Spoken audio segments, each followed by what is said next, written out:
In terms of objections, the loop of death. Bah! Who wants to unmute themselves if you want to take a guess at what the loop of death is? What is the loop of death?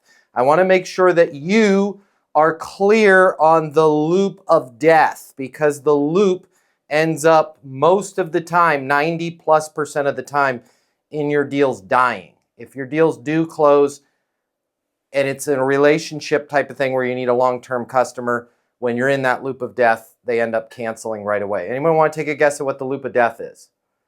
Isn't it arguing or disagreeing with the client when they object?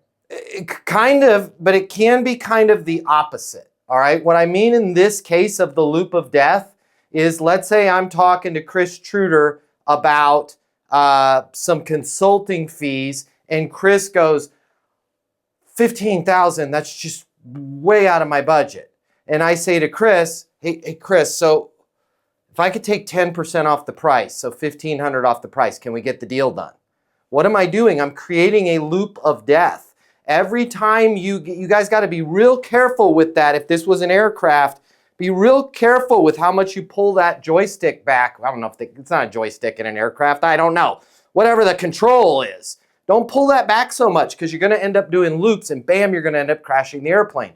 When you guys offer discounts, all right, I'm the only person that keeps it real. Hi, friend, I keep it real with you. Okay, here's the positive of offering a discount.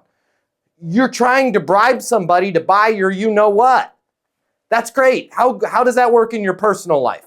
Like, the more you try and bribe your kids to eat their vegetables, that going great for you? No, bribing people doesn't typically work well anyways, but congratulations, when we give a discount, we're bribing them. Here's what nobody talks about, and here's why this is a freaking loop of death. When I give Chris 10% off, or I offer Chris 10% off, Chris doesn't know that's the floor. He's blind. He cannot read my mind.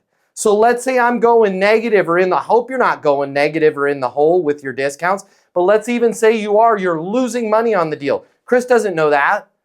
So when Chris complains, when Chris bitches, when Chris moans about your price, you give Chris a discount. What did you just train Chris to do? It's like every time your dog bites a kid in the neighborhood, you throw it a freaking piece of beef jerky.